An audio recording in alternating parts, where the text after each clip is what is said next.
사람이 거듭나지 아니하면 하나님의 나라를 볼 수 없습니다. 거듭나지 아니하면 하나님의 나라를 볼 수 없느니라 예수님께서 말씀하셨습니다. 거듭난 사람만 하나님의 백성입니다. 거듭남은 위로부터 나는 것입니다. 우리는 허물과 죄로 죽었던 사람들입니다. 허물과 죄로 죽은 우리를 살리시려고 예수님께서 성육신 하셔서 이 땅에 오셨습니다. 성령으로 잉태하사 죄 없는 분으로 이 땅에 오신 예수님께서 그 보혈의 핏값으로 우리를 속량하셨습니다. 예수님이 오셔서 생명의 성령의 법으로 죄와 사망의 법에 갇혀 있는 우리를 구원하셨습니다. 그래서 누구든지 그리스도 예수 안에 있으면 새로운 피조물이 됩니다. 이것이 거듭남입니다. 중생입니다. 성령 세례입니다. 우리의 중생적 거듭남은 성령님이 주관하시는 일입니다.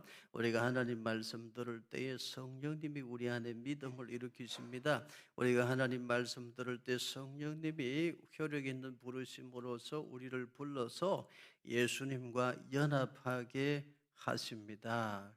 이것이 성령 세례입니다.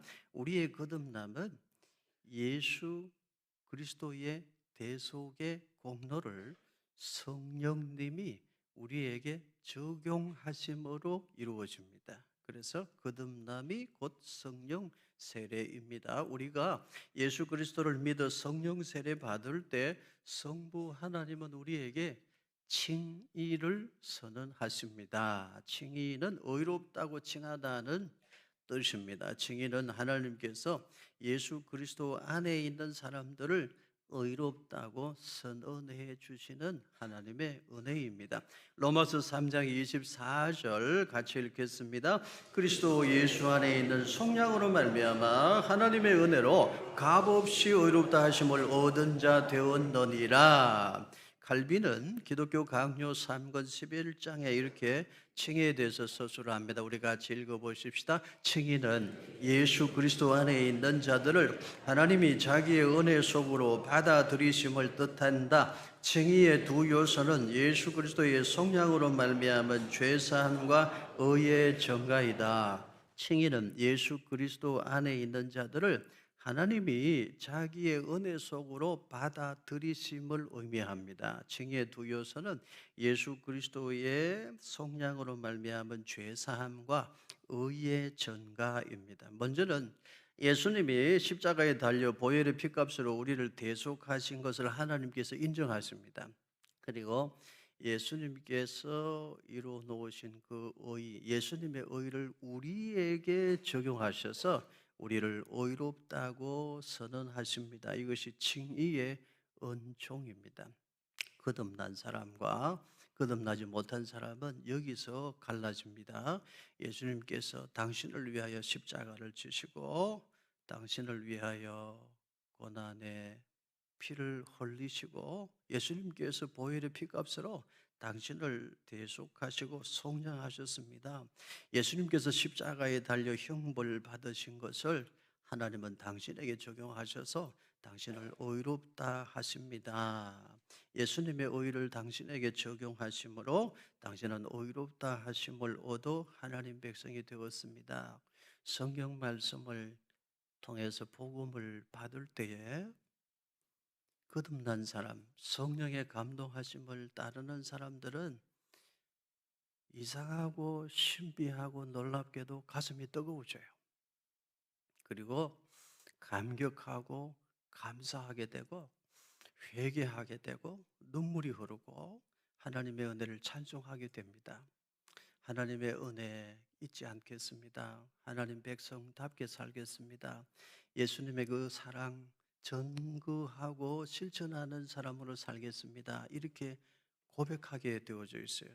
성령의 감동하심 안에 거듭난 사람은 복음을 받을 때 감격하고 기뻐하고 찬송하게 되어져 있습니다. 그리고 주님 앞에 무릎을 꿇습니다. 그러나 거듭나지 못한 사람은 전혀 다른 반응을 보입니다.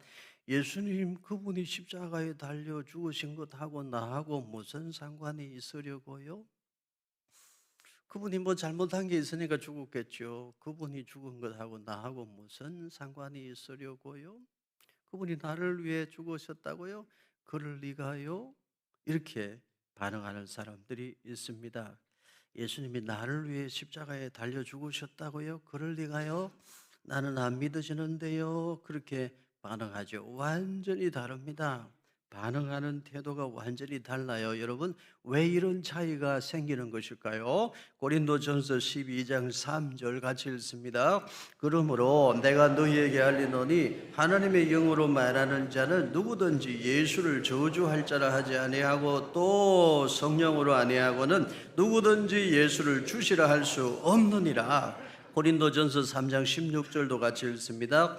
너희는 너희가 하나님의 성전인 것과 하나님의 성령이 너희 안에 계시는 것을 알지 못하느냐? 누구든지 성령으로 아니하고는 예수님을 주님으로 믿을 수도 없고 영접할 수도 없고 주님으로 고백할 수도 없습니다. 칼빈이 기독교 강요 1권 13장에 서술한 것처럼 우리의 칭의는 성령님의 작품입니다. 성령님은 하나님의 영입니다. 예수님의 영입니다. 성령님이 감동하시는 사람은 예수 그리스도의 복음을 들을 때에 감격하고 감사합니다. 그러나 성령님의 감동하심을 거역하는 사람은 예수님을 거부합니다. 예수님을 주님으로 믿지도 아니하고 영접하지도 아니하고 부르지도 아니합니다. 이것이 성령을 거역하는 죄입니다. 성령을 거역하는 죄는 용서받지 못합니다. 마태복음 12장 32절 같이 읽습니다. 또 누구든지 말로 인자를 거역하면 사하심을 얻되 누구든지 말로 성령을 거역하면 이 세상과 오는 세상에서도 사하심을 얻지 못하리라. 마가복음 3장 29절도 읽습니다. 누구든지 성령을 모독하는 자는 영원히 사하심을 얻지 못하고 영원한 죄가 되느니라 하시니 누가복음 12장 10절도 같이 읽습니다. 누구든지 말로 인자를 거역하면 사하심을 받으려니와 성령을 모독하는 자는 사하심을 받지 못하리라. 성령을 거역하면 사하심을 받지 못합니다. 성령을 모독하는 자는 용서받지 못해요. 성령을 모독하는 죄는 영원한 죄가 됩니다. 존 칼빈은 기독교 강요 3권 3장의 성령 모독죄를 이렇게 설명합니다. 우리 같이 읽어보십시다. 하나님의 진리의 빛이 눈부셔 무지를 핑계할 수 없음에도 불구하고 결의에 찬 악의를 품고 그 진리를 거역하는 것은 성령을 거슬러 죄를 짓는 것이다. 성령 모독죄를 범한 대표적인 사람이 바리새인들입니다. 바리새인들은 예수님이 하시는 일을 보면서도 예수님을 메시아로 인정하지 않았어요. 그리스도로 인정하지 않았습니다. 바리새인들은 예수님을 보면서도 늘 이런 마음을 품었지요. 우리가 유대교의 서성인데 네가 감히 우리를 가르치려 드느냐?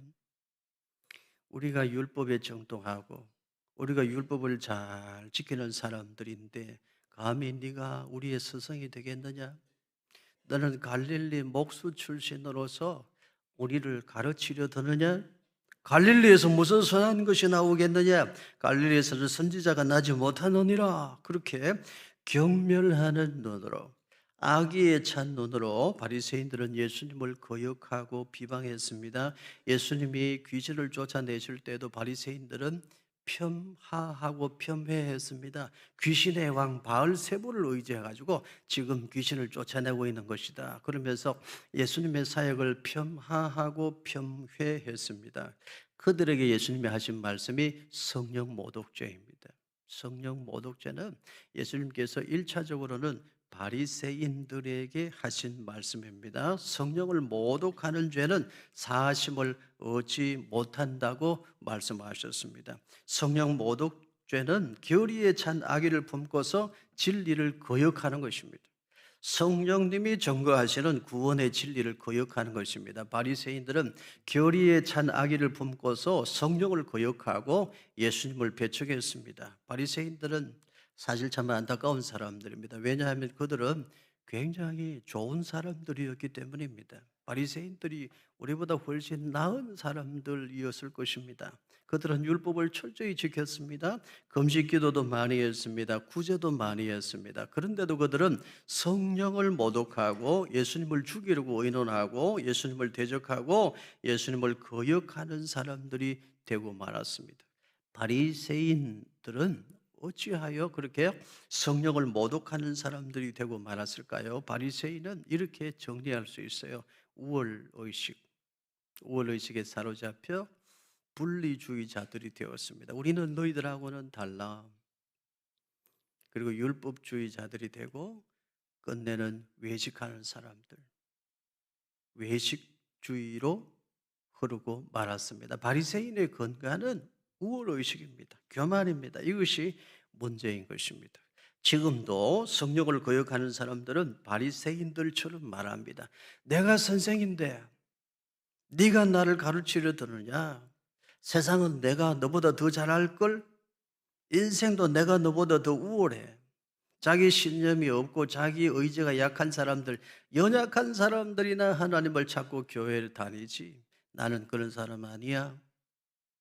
나는 내 주먹을 믿고 사는 사람이야. 내가 사회적 지위가 있는데 내가 교회 다닌다고 하면 내 친구들이 나를 보고 뭐라고 할까? 예수님이 십자가에 달려 죽으신 것하고 나하고 무슨 상관이 있다고. 세상 살기도 바쁜데. 이런 생각을 가진 사람은 성령을 거역하고 진리를 거부합니다. 이런 사람은 죄사함의 은혜를 누리지 못합니다. 가장 안타까운 사람들입니다. 성도 여러분, 여러분은 날마다 하나님께 감사하시기를 바라요. 우리 안에 교만한 것이 가득 들어있잖아요. 근데 이 우월의식, 교만의식을 누가 꺾어주셨어요? 성령님이 다가오셔서 꺾어주셨어요. 아마 성령님 제법 힘드셨을 거야. 여러분의 그 우월의식, 교만, 여러분의 강한 자아를 꺾어주시느라 성령님이 굉장히 수고하셨을 것이라 생각합니다. 나의 자아를 꺾어주시고 나의 교만을 꺾어주시고 하나님 앞에 무릎을 꿇게 하시는 이 은혜를 우리에게 허락하신 하나님의 은혜를 여러분 날마다 감사하면서 살아가시기를 축복합니다. 저는 그 은혜를 정말 날마다 하나님 앞에 감사합니다. 저는 시골 산골 마을에서 태어났습니다. 그런데 참 감사한 것이 마을에 교회가 있었습니다. 교회 마당이 어릴 때 저의 놀이터였습니다. 저는 불신 가정에서 태어났지만 어릴 때부터 저는 걷기 시작하면서부터 교회를 가까이 했습니다. 어릴 때 저는 참 신기한 것이 찬송을 부르면 마음이 뜨거워지고 하늘에서 신령한 전기에 감전된 것 같은 그런 은혜를 저는 어릴 때 경험을 했어요. 그래서 한 번은 예배당에 밤을 새우면서 찬송가 1장부터 마지막 장까지 다 불러보자. 모르는 찬송인데도 끝까지 한번 찬송가 처음부터 끝까지 다 불러보고 그랬던 적도 있습니다. 저는 이상한 것이 어릴 때 하나님 말씀을 들으면 다 깨달으셨어요. 하나를 들으면 두 개, 세 개가 막 깨달아지고 저는 이상한 일을 경험했어요. 하나님 말씀을 들으면 머리가 막 맑아지고 저는 초등학교 입학하고서 저도 모르게 학교 가서 먼저 손을 모으고 기도하고 있더라고요. 저는 어릴 때부터 그런 은혜를 받았어요. 그래서 초등학교 때부터 저의 별명이 목사님이었습니다. 저는 공부도 아주 잘했습니다. 공부 못하는 아이들 제가 늘 도와줬어요. 그때는 반장을 뽑는데 늘 투표 선거를 했거든요. 근데 아이들이 우리 반의 반장이 누구냐 거의 100% 아이들이 다 저 이름만 적어냈어요. 그래서 초등학교 2학년 때부터 6학년 졸업할 때까지 1년에 2번 반장 선거하는데 저는 한 번도 떨어진 적이 없어요. 제가 이런 사람입니다. 이건 사실입니다. 진짜라니까요. 아마 그런 아이 없을 거예요. 뭐 한 번씩은 해봤겠지만 초등학교 2학년부터 6학년까지 한 번도 안 떨어지고 계속 반장된 사람 손 들어봐요. 없잖아요. 저는 그런데 그런 사람이란 말이에요. 아침 자율학습 문제를 제가 냈거든요. 의자 위에 올라가서 1번, 2번. 선생님이 내야 될 자율학습 문제를 제가 문제를 냈다니까요. 동네 사람들이 저를 보면 다 칭찬만 했어요. 저 아이는 참 신기하다. 그렇게 칭찬만 했어요. 저는 달리기도 굉장히 잘했습니다. 여러분 안 믿겠지만 운동회 하면 제가 달리기에서 받은 상이 이만큼 됐어요. 노트가. 여러분 저를 따라하시길 바래요. 목사님, 따라하시라니까 목사님 그만하세요. 제가 여러분들에게 하고 싶은 말씀이 있어서 저의 자랑을 좀 했습니다. 저는 정말 어릴 때 저를 불러주신 하나님의 은혜를 참 감사해요. 어릴 때부터 성령님이 저에게 오셔서 예수님 믿는 믿음 주시고 찬송을 부르면 그렇게 가슴이 뜨거워지고 무슨 일이 있으면 기도하게 되고 어릴 때 저를 불러주신 하나님의 은혜를 저는 정말 감사해요. 이유가 뭐냐면 저는 생각해 보는데 제가 만일 나이가 많이 들어서 그때 복음을 듣고 예수님 이야기를 들었다면 아마 제가 그 복음 앞에 쉽게 무릎 꿇기가 쉽지 않았을 것이라는 생각을 해봅니다. 제가 하나님 앞에 쉽게 무릎을 꿇을 수 있었을까? 쉽지 않았을 것이라고 저는 솔직히 생각합니다. 왜냐하면 저는 여러분이 생각하는 것보다 사실 교만한 사람이에요. 제 속에 제가 아는데 큰 교만이 있거든요. 그런 줄 하나님이 아시고 어릴 때 일찍 저를 불러주신 것 같아요. 여러분, 우리의 교만한 자아를 하나님이 꺾어주신 거, 우리가 하나님 앞에 무릎 꿇는 사람이 되도록 역사해 주신 거, 이게 큰 은혜입니다. 이 은혜를 여러분 우리 날마다 감사하면서 살아갈 수 있기를 축복합니다. 사도행전 5장 1절과 2절입니다. 우리 같이 읽겠습니다. 아나니아라 하는 사람이 그의 아내 삽비라와 더불어 소유를 팔아 그 값에서 얼마를 감춤해 그 아내도 알더라. 얼마만 가져다가 사도들의 발 앞에 두니 아나니아는 이름의 뜻이 여호와는 은혜로우시다 하는 뜻입니다.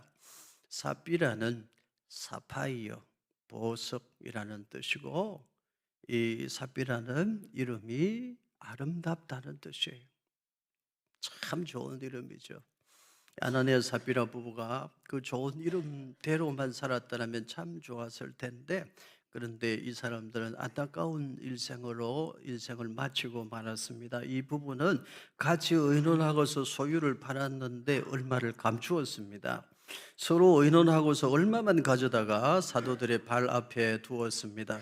사도행전 4장 33절부터 35절까지 말씀 같이 읽겠습니다. 사도들이 큰 권능으로 주 예수의 부활을 증언하니 무리가 큰 은혜를 받아 그 중에 가난한 사람이 없으니 이는 밭과 집 있는 자는 팔아 그 판 것의 값을 가져다가 사도들의 발 앞에 두매 그들이 각 사람의 필요를 따라 나누어 줌이라. 오순절에 성령님이 강림하시고 사도들이 성령 충만하여 복음을 전할 때에 예루살렘 초대교회 성도들이 성령 충만을 받았어요. 성령 충만한 사람들이 어떤 일을 하기 시작했는가 하면 자기의 소유를 팔아 사도들의 발 앞에 가져다 두는 일들이 생겨났어요.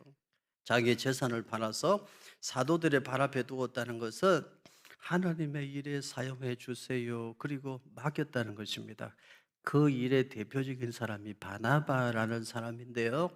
이 바나바라는 사람이 자기 집을 팔아서 사도들의 발 앞에 갖다 두었는데 그것을 보면서 초대교회 성도들이 큰 감동을 받고 위로를 받았어요. 그리고는 그 바나바를 크게 칭찬하게 됩니다. 그것을 보고 아나니아 삽비라 부부도 흉내를 낸 것입니다. 신앙은 흉내 내는 것이 아닙니다. 아나니아 삽비라 부부는 흉내를 내었어요. 자기들도 소유를 팔았습니다. 여러분 크게 걱정 안 하셔도 되는 게 제가 원문으로 보니까 땅과 집들이 있는 사람은 팔았대요. 집 한 채 있는 사람, 여러분 집 한 채 건건히 갖고 계신 분 그 집 안 팔아도 돼요.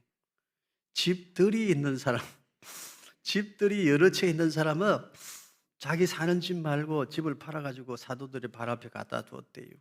그 일에 제일 앞장서 모범을 보인 사람이 바나바라는 사람인데 그 바나바를 보면서 성도들이 큰 은혜를 받고 감동을 받은 거예요. 그들 흉내낸 사람이 누구냐? 아나니아 삽비라 부부입니다.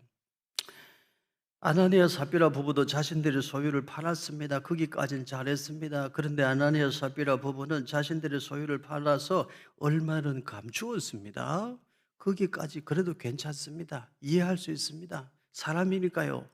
우리 집은 형편이 넉넉하지 못해. 우리 집은 돈 들어갈 때가 많아. 우리 부부는 노후 준비도 아직 안 돼서 얼마든지 집을 팔고 땅을 팔아서 얼마를 감추어 둘 수 있습니다. 이해할 수 있어요. 그런데 그 다음이 문제입니다. 사도행전 5장 3절과 4절 같이 읽습니다. 베드로가 이르되 아나니아야 어찌하여 사탄이 네 마음에 가득하여 네가 성령을 속이고 땅값 얼마를 감추었느냐?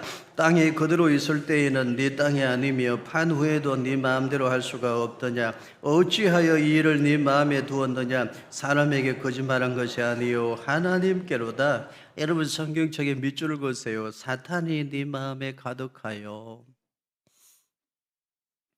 아나니아 삽비라 부부는 헌금을 하고도 한날에 벌받아 죽었습니다. 이유가 뭘까요? 초대교회 성령의 역사가 충만하여 힘있게 부흥하는데 거기에 그 자리에 성령을 따르는 듯 하나 실상은 사탄을 따르는 사람들이 있었어요.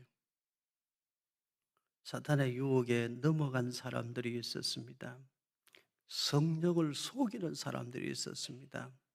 초대교회가 한참 부흥하는데 성령의 역사하심을 가로막는 일이 생겨난 거지요. 하나님은 용납하지 아니하셨습니다. 그들은 성령을 속이는 일에 하나가 된 것입니다. 그래서 벌 받았어요. 정직했더라면 얼마나 좋았을까요? 우리도 땅을 팔긴 팔았습니다만 우리는 아직 믿음이 부족합니다. 우리의 믿음은 바나바처럼 큰 믿음이 못 됩니다. 그리고 우리는 아직 돈 들어갈 때도 많고요. 우리는 아직 형편이 그렇게 넉넉하지도 못해서 우리는 땅을 팔기는 팔았는데 얼마만 조금 일부만 드립니다. 그렇게 정직한 마음으로 정직한 말을 했더라면 얼마나 좋았을까요? 그래도 사도들은 격려하고 칭찬했을 것입니다. 초대교회 성도들도 그래도 위로를 받았을 거예요. 그 솔직함에 어쩌면 박수를 보냈을지도 모릅니다. 그런데 아나니아 삽비라 부부는 더불어 의논하고 더불어 같이 함께 성령을 속였습니다. 서로 의논하고서 둘이 같이 하나님 앞에 거짓말을 했습니다. 그들은 한날에 그래서 벌받아 죽고 말았습니다. 여러분 저를 따라하시기를 바라요. 아내도 알더라. 남편도 알더라. 아나니아 삽비라 부부를 생각하면 사실은 이것이 제일 슬픈 일입니다. 좋은 일의 하나가 되어야 되는데 죄 짓는 일의 하나가 되었습니다. 거짓말하는 일의 하나가 됐어요. 성령을 속이는 일의 하나가 되었어요. 그래서 그들은 불행한 부부가 되고 말았습니다. 무엇이 사랑입니까? 거짓을 용납하지 않는 것이 사랑입니다. 남편이 거짓을 품으면 아내가 보고서 그것은 아니라고 말해야 합니다. 그것이 사랑입니다. 아내가 거짓을 품으면 남편이 보고서 그것은 아니라고 말해줘야 됩니다. 그것이 사랑입니다. 말해도 안 되면 무릎에라도 꿇고 그래도 안 되면 금식 기도라도 해야 됩니다. 거짓을 버리고 하나님 앞에서 정직의 가치를 지켜가는 것, 이것이 진실한 사랑입니다. 거기에 진정한 행복이 있습니다. 거짓을 보고도 그냥 내버려 두는 것은 사랑이 아닙니다. 무엇이 가정을 지키는 것입니까? 거짓을 용납하지 않는 것이 가정을 지키는 것입니다. 하나님 앞에서 거짓을 용납하지 아니하는 정직한 믿음이 가정을 지킵니다. 무엇이 나라와 민족을 지키는 것입니까? 거짓을 용납하지 않는 것이 나라와 민족을 지키는 것입니다. 거짓을 용납하지 아니하는 정직한 믿음이 나라와 민족을 지키고 복되게 합니다. 돈보다 정직의 가치를 알고 정직의 가치를 지키는 민족에게 미래가 있습니다. 정직의 가치를 헌신짝처럼 버리고 돈만 추구하는 민족은 결국은 무너집니다. 이것은 인류의 역사가 증명하고 있는 일입니다. 이런 질문을 마음에 품는 분들이 있을 수 있습니다. 그래도 이건 하나님이 너무했다. 아나니아 삽비라 부부를 다 죽일 이유가 뭐가 있나? 그래도 그들 부부는 땅 팔아서 헌금했잖아. 헌금 안 하는 사람들도 많은데 그게 거짓말 조금 한 게 뭐가 그렇게 큰 죄가 된다고 그 부부를 한날에 같이 죽이시나? 하나님은 사랑하면서도 실제로는 전혀 사랑이 없는 분이야. 나는 그런 하나님 안 믿을래.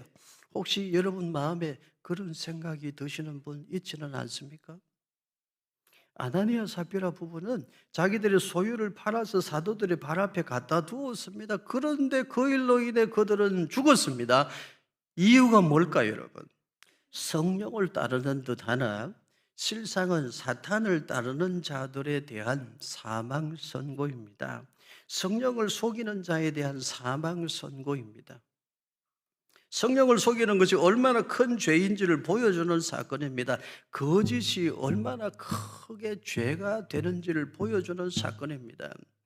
사탄의 역사와 성령의 역사는 같이 갈 수 없는데 사탄의 역사가 있는 곳에는 거짓이 있다는 것입니다. 그것을 철저히 버리라는 무서운 경고의 말씀입니다. 초대교회가 성령 충만하여 부흥하는데 성령을 속이는 행위는 교회를 넘어뜨리는 행위입니다. 하나님이 용납하지 아니하신 사건입니다. 거짓을 버리고 정직한 영으로 성령님과 동행하라는 무서운 경고의 말씀이기도 합니다. 여러분, 우리 하나님의 말씀을 같이 읽도록 하겠습니다. 시편 5편 6절입니다. 거짓말하는 자들을 멸망시키시리이다. 여호와께서는 피 흘리기를 즐기는 자와 속이는 자를 싫어하시나이다. 시편 34편 13절입니다. 내 혀를 악에서 금하며 내 입술을 거짓말에서 금할지어다. 잠언 19장 9절입니다. 거짓 정의는 벌을 면하지 못할 것이요 거짓말을 뱉는 자는 망할 것이니라. 거짓말하는 자들 하나님 싫어하셔요. 멸망시키십니다. 거짓말을 뱉는 자는 망할 것이라고 하나님이 말씀했어요. 그러나 정직한 자들에게는 하나님이 복을 주시는데 어떤 복을 주실까요? 우리 말씀을 같이 읽습니다. 시편 11편 7절입니다. 여호와는 의로우사 의로운 일을 좋아하시나니 정직한 자는 그의 얼굴을 배우리로다. 시편 112편 2절입니다. 그의 후손이 땅에서 강성함이요 정직한 자들의 후손에게 복이 있으리로다. 시편 112편 4절입니다. 정직한 자들에게는 흑암 중에 빛이 일어나나니 그는 자비롭고 긍휼이 많으며 의로우니로다. 정직한 자들에게는 하나님이 복을 주시는데 정직한 자들은 하나님의 얼굴을 배울 수 있습니다. 정직한 자들은 하나님 앞에 복을 받는데 후손들까지도 복을 받습니다. 정직한 자들에게는 구체적으로 어떤 복을 주시느냐? 흑암 중에도 빛이 일어나는 복을 주십니다. 여러분, 우리는 거짓된 사람 아니기를 바라요. 정직한 믿음의 사람으로만 살아야 할 줄로 믿습니다. 우리는 거듭난 사람입니다. 성령 세례 받은 사람입니다. 우리 안에 성령님이 내주하고 계십니다. 거짓을 품어 성령을 건심케 하는 사람 되어서는 안 될 줄로 믿습니다. 정직한 영으로 정직한 마음으로 정직한 말을 하고 성령 충만한 사람 되어서 우리 가정에 우리 자식들의 앞날에 우리 교회의 한국교회의 미래에 우리나라 대한민국의 앞날에 흑암 중에도 빛이 일어나게 하는 사람으로 우리가 쓰임받아야 할 줄로 믿습니다. 거짓을 품으면 거짓을 용납하면 거짓된 일에 하나가 되면 모두가 다 같이 망한다는 사실을 잊지 말아야 합니다. 바라기는 우리나라 대한민국이 거짓을 용납하지 않는 나라가 되기를 바랍니다. 거짓을 용납하지 아니하고 정직의 가치를 굳게 지키는 나라 되기를 축복합니다. 정직한 사람이 인정받는 나라 되기를 바랍니다. 그래서 우리 민족의 미래가 복되기를 축원합니다. 정직한 사람들이 나라를 지키고 이 땅에 정직한 믿음의 백성들이 많아지면 흑암 중에도 빛이 일어나는 축복으로 하나님께서 이 민족의 앞길에 복을 주실 줄로 믿습니다. 그러나 거짓을 쉽게 용납하면 다 망하는 길로 가게 된다는 것, 이것도 잊지 말아야 돼요. 미국의 16대 대통령 에이브러함 링컨은 별명이 정직한 사람이었습니다. 아니스트 에이브러햄 링컨입니다. 정직한 사람, 국민들이 링컨에게 붙여준 별명입니다. 링컨의 정족들이 링컨에게 붙여준 별명은 시골뜨기, 꺽다리, 촌놈, 이런 별명입니다. 링컨의 정적들은 링컨이 시골뜨기, 꺽다리, 촌놈 그런 이미지로 덮어 씌워지기를 바랬어요. 그러나 국민들이 링컨을 알고 국민들이 링컨에게 붙여준 별명은 아니스트 에이브 로햄 링컨입니다. 정직한 사람이라는 별명이죠.